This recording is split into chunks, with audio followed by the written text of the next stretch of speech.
মহাবিশ্বের জন্ম নিয়ে একটি তথ্য হচ্ছে বিগ ব্যাং থিওরি, যাতে বলা হয় প্রচণ্ড এক বিস্ফোরণের পর ছোট্ট একটা বল থেকে এই বিশ্ব ব্রহ্মাণ্ডের সৃষ্টি হয়েছিল। এর পক্ষে বিপক্ষে এখনো বিভিন্ন রকমের মতামত আছে, কিন্তু বিজ্ঞানীরা বলছেন তারা এখন এমন কিছু নতুন তথ্য প্রমাণ পেয়েছেন যা এই বিগ ব্যাং তথ্যকে সমর্থন করছে।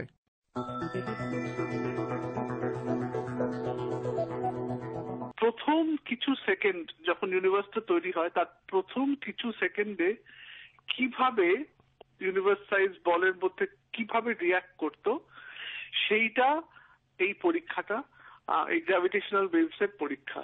বিশ্ব ব্রহ্মাণ্ডের জন্মের এই তথ্য প্রমাণ আবিষ্কার নিয়েই এ সপ্তাহের বিজ্ঞানের আসর পরিবেশন করছি আমি, মিজানুর রহমান খান। বিজ্ঞানীরা বিশ্বাস করছেন মহাজগতের সবকিছু সৃষ্টি হওয়ার আগে যে অসম্ভব রকমের দ্রুত গতিতে মহাকাশ সম্প্রসারিত হয়েছিল তার কিছু নমুনা চিহ্ন তারা খুঁজে পেয়েছেন। আর এই সবকিছুই হয়েছিল 1 সেকেন্ডেরও ক্ষুদ্রাতি ক্ষুদ্র কম সময়ে। আর কোটি কোটি বছর আগের সেই ঘটনায় যে আলো বিচ্ছুরিত হয়েছিল, বিজ্ঞানীরা বলছেন যে তারা সেই আলোর কিছু তরঙ্গ টেলিস্কোপের সাহায্যে ধরতে পেরেছেন। যেদিন এই সাফল্যের কথা ঘোষণা করা হয় সেদিন বিবিসির বিজ্ঞান বিষয়ক সংবাদদাতা Tom ফিল্ডেন। Pretty exciting day, yes. I mean, what this team at the Harvard-Smithsonian Center for Astrophysics খুবই উত্তেজনাকর একটা দিন। হার্ভার্ড স্মিথসোনিয়ান সেন্টারে অ্যাস্ট্রোফিজিক্সের এই দলটি বিগ ব্যাং এর প্রতিধ্বনিতে আলোর তরঙ্গ আবিষ্কার করেছেন। মহাজগতের জন্মের একেবারে শুরুর দিককার কিছু তথ্য প্রমাণ পাওয়া যায় এসব তরঙ্গে। এগুলোকে বলা হয় মহাকর্ষণজনিত তরঙ্গ। Demonstrating that one of our most basic theories about the origins of the universe, inflation, is almost... মহাবিশ্বের জন্মের ব্যাপারে যত ধরনের ধারণা আছে তার অন্যতম মৌলিক একটি ধারণা বিগ ব্যাং এর ব্যাপারে এই আবিষ্কার সুনির্দিষ্ট তথ্য প্রমাণ তুলে ধরছে।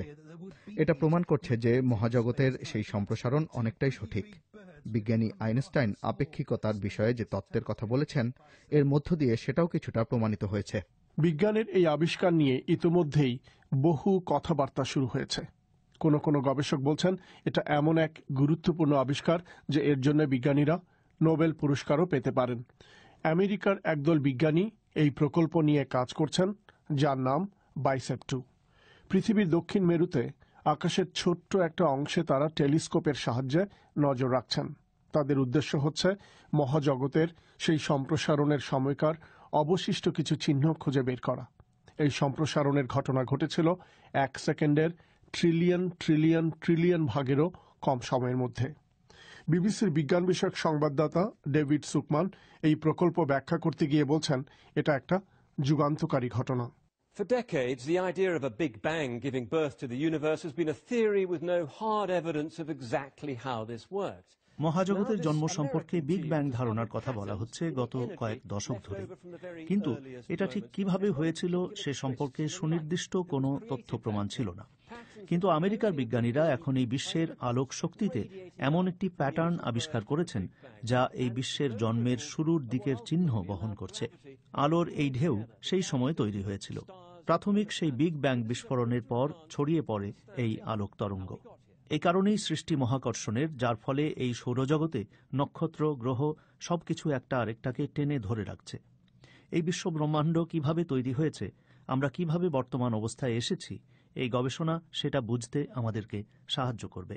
মহাজগতের এই সম্প্রসারিত হওয়ার ধারণা প্রথম আলোচনায় আসে 80 দশকের শুরুতে। মূলত বিগ ব্যাং তত্ত্বের পক্ষে যুক্তি তুলে ধরতে গিয়েই এই ধারণা। কিন্তু এই তত্ত্ব নিয়ে প্রশ্ন ছিল শুরু থেকেই। যেমন আকাশের যে কোনো দিক থেকে মহাকাশের গভীরে তাকালে মোটামুটিভাবে একই রকম দেখা যায় কেন? এর পেছনে পাল্টা জবাব ছিল যে একেবারে শুরুর দিকে বিশ্ব ব্রহ্মাণ্ডের খুব দ্রুত সম্প্রসারণের কারণে যদি অসমতল কিছু থেকেও থাকে সেসব সমান হয়ে গিয়েছিল, এবং তারপর থেকেই এই মহাবিশ্ব সম্প্রসারিত হচ্ছে এখনো।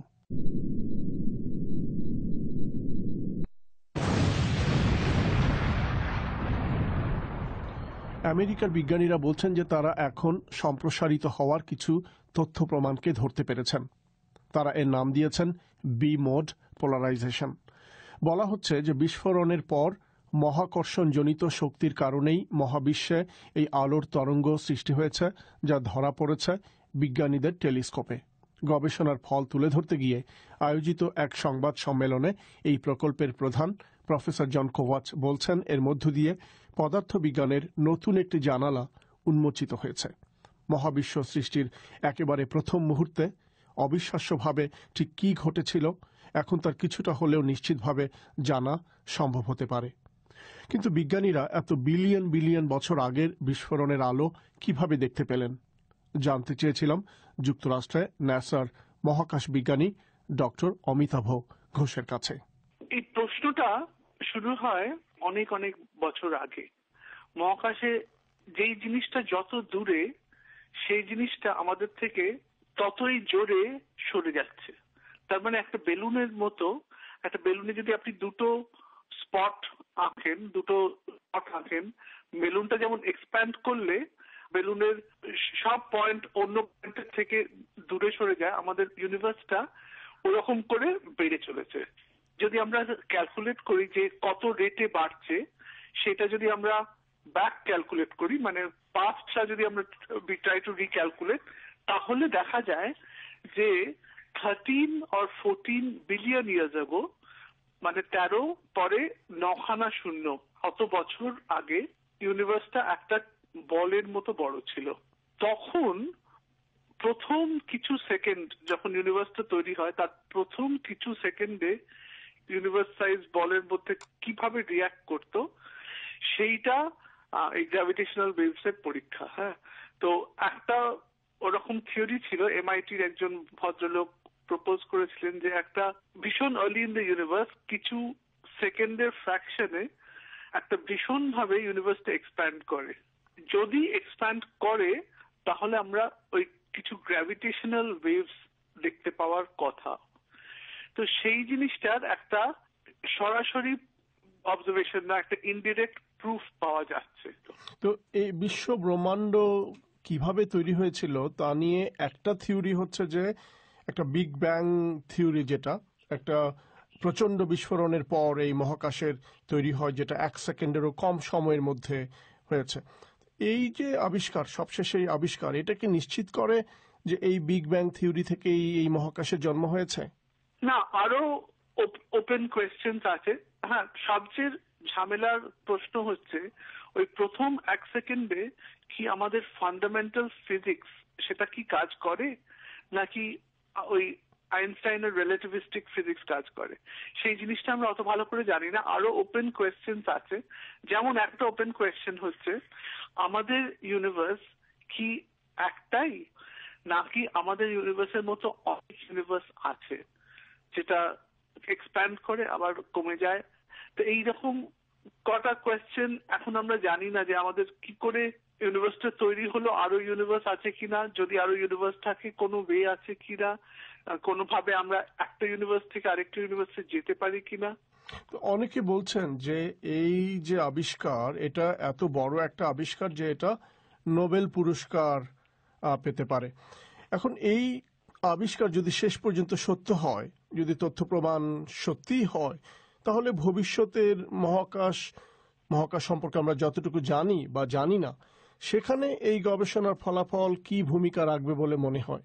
দেখুন, একটা যদি আমরা ডেফিনেট সায়েন্সে আমরা একটা আবিষ্কার থেকে পরের আবিষ্কারে যেতে পারি, একটা আবিষ্কারটা ধরে যে ওই জিনিসটা সত্যি ধরে আমরা পরের সত্যিকে খুঁজতে চেষ্টা করি।